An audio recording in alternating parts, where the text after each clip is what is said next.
Please like and share the video and subscribe for more great content. Or the next time you go walking in the forest, this could happen to you.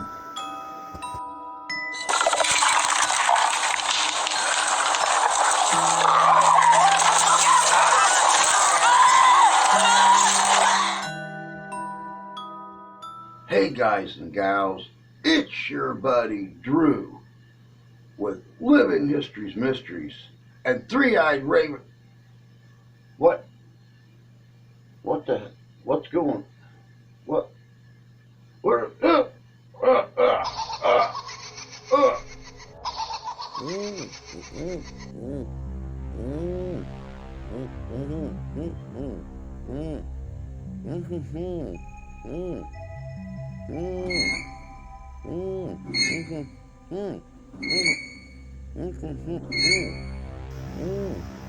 I normally want to play a game. For the viewers today, it will at least be a game of knowledge. For Drew, however, I have other things in mind. But we'll discuss that later. As many of you know, the serial killers in the movies that we watch today are at times loosely based on actual serial killers from history. Today, however, the game of knowledge is going to be learning about serial killers who actually formed their plans to become killers off of the killers of the movies. Check out today's video while Drew and I play a game here on the 35 Days of Halloween, right here on Living History's Mysteries.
Once again, the time of year where the spirit of Halloween has been bestowed upon us.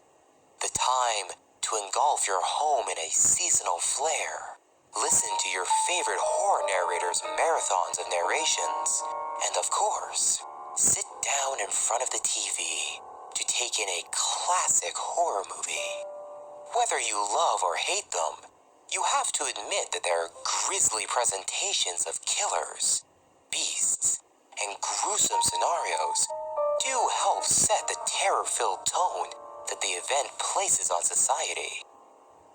Regardless of where you stand on the ethics of these movies, the better part of us can agree that they were only created with the intentions of only entertainment. Tonight, we shall look at 3 different horror classics that provided inspiration for the crimes and murders by individuals who couldn't comprehend the term, "It's only a movie."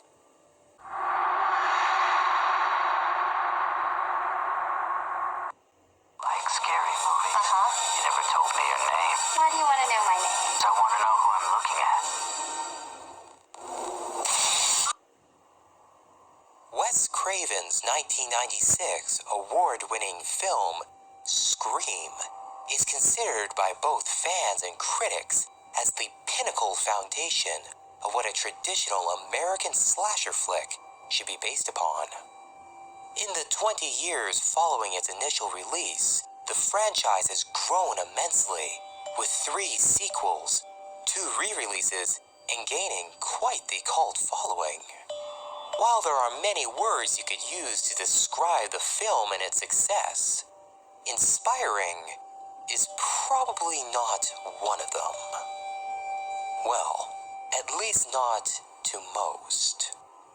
It is unfortunate to say that during the movie's life cycle, it has inspired a number of copycat murders alongside the growth of its franchise. One such incident would strike a great amount of fear in the hearts of the residents in the small French-speaking area of Belgium. In the fall of 2001, Gurpine's resident Alison Cambier decided to pay a visit to her neighbor, 24-year-old Thierry Yardin, to swap movies and have a chat. Supposedly, the two shared a friendly relationship with each other, and it is not exactly known what happened during this visit that made Yardin wish to take the conversation to a more inappropriate direction and force some extensive sexual advances towards the 15-year-old schoolgirl.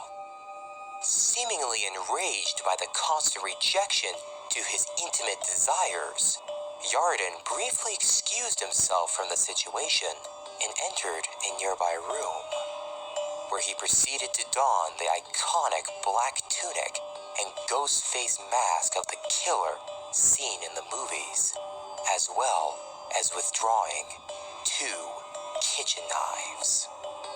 What happened next would be a series of events that only minds of the sickest could comprehend and place action behind.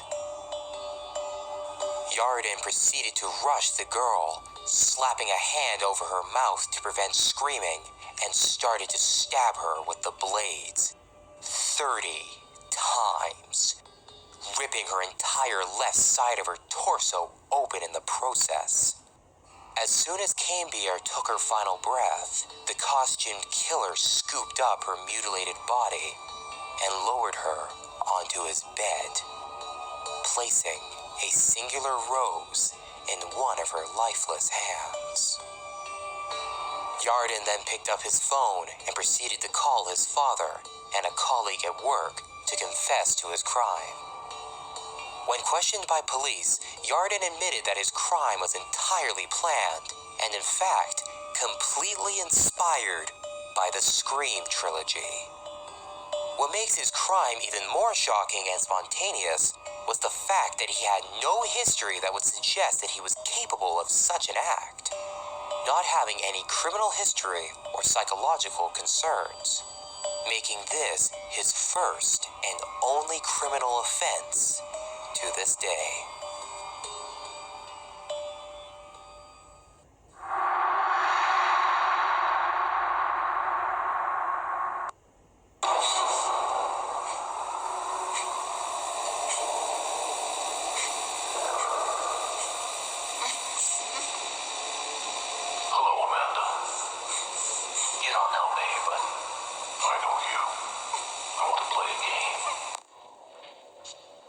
Twisted Pictures' Saw franchise certainly put their own twist on the bloodbath, gore spree genre of horror.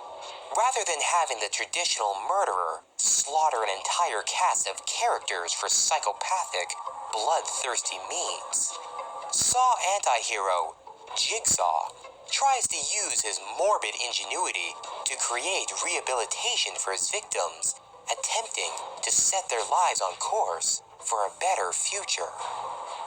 The usual targets for Jigsaw are typically people who have given up on their lives and either waste them away through drug and alcohol use or wish to end them entirely. The victim will most often awaken in a chamber rigged to a homemade device designed solely for the purpose of ending their miserable lives in the most brutal fashion possible. But the game, as Jigsaw comes to call it, does allow the victim to have the chance to free themselves and live, if they are willing to subject themselves to physical or psychological torture. Clearly, if they push themselves through the torment, they must believe on some level that their life is still worth something.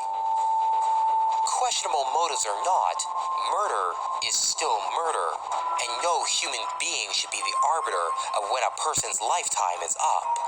Though, some still seem to want to use it as an excuse for carrying out their sins. Not too much information is given on this incident, but in Tennessee, 2 teenage girls who were fans of the Saw series wanted to try and have a little bit of fun with what they learned during their watching period.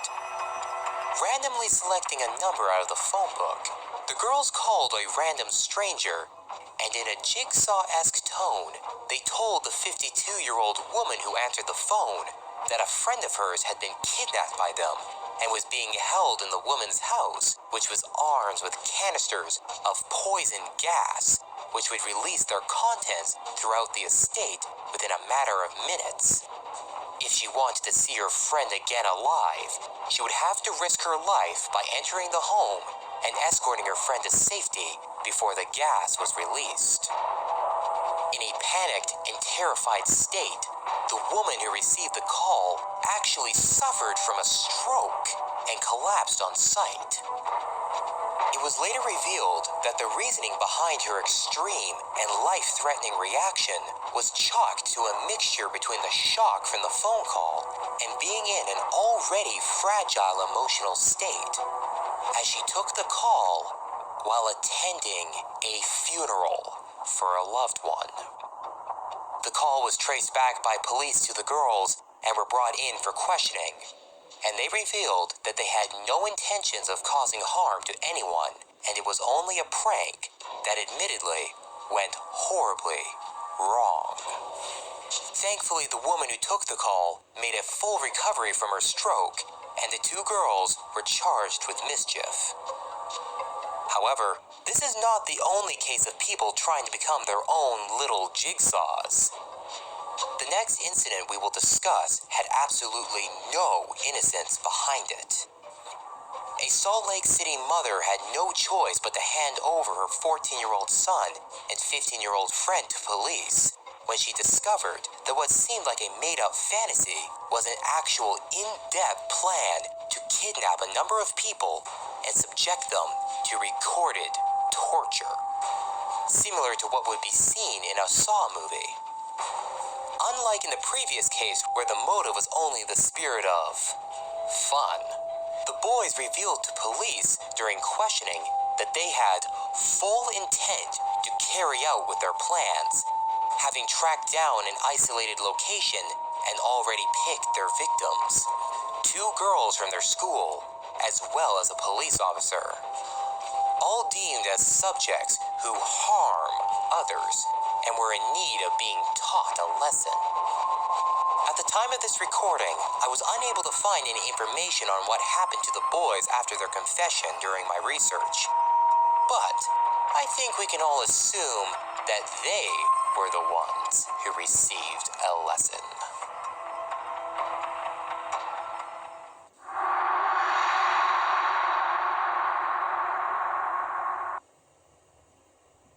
There is no definitive answer as to what pushes one's mind when they make the decision to take someone's life. But out of love and protection are rarely given reasons as to what fuels this action. Not saying that it hasn't happened before. During his high school career, Jamie Evans started to form a great distaste towards the people he was surrounded with, stating that members of society, primarily teenagers in his grade, are quite often cruel and heartless to others around him. To him, they were full of themselves and the holders of the real evil found in this world. Even at home, Evans was unable to escape his inner wrath of classmates, as to him, even his own family was falling down the path he deemed as irredeemable.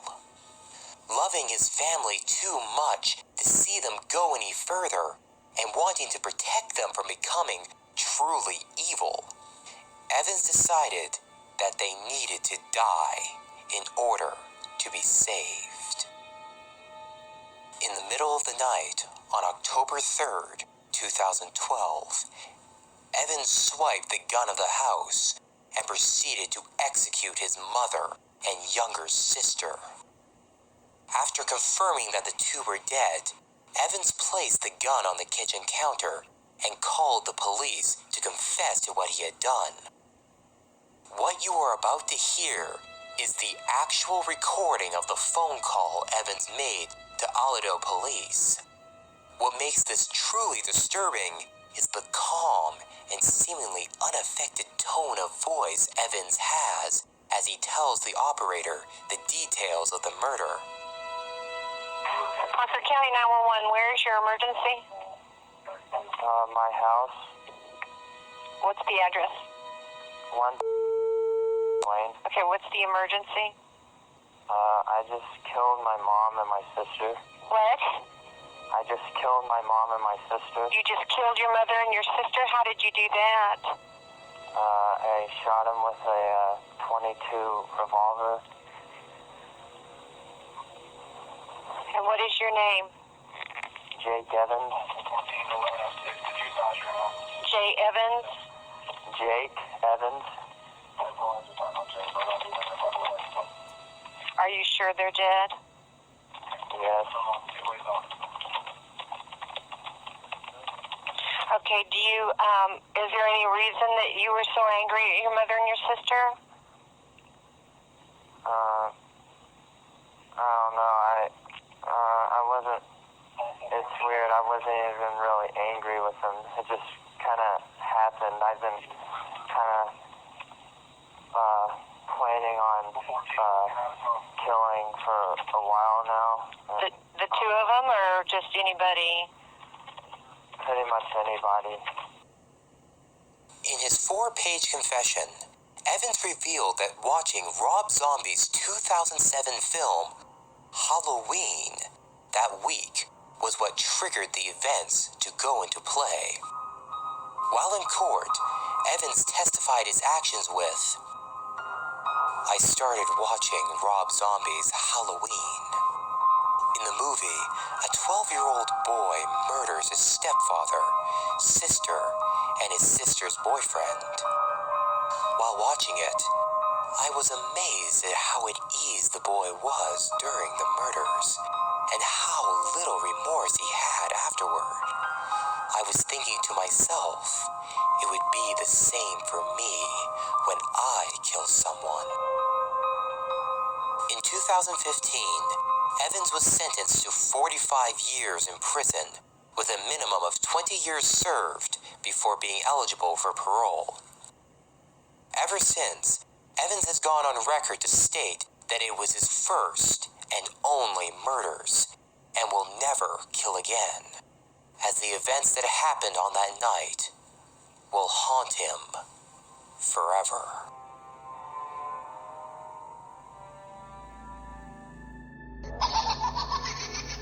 Welcome back. As you can see, Drew lost his game. But I hope you won yours. And the prize of knowledge. It's amazing how fragile the human mind can be. Watching these movies, these pieces of fiction, though some loosely based on actual occurrences, can devise a plan created in the mind, in the imagination, not only destructive to yourself, but to others as well. But that is all we have for you today. As always, please take care of yourself, take care of each other, God bless you. God loves you, we do. And happy Halloween.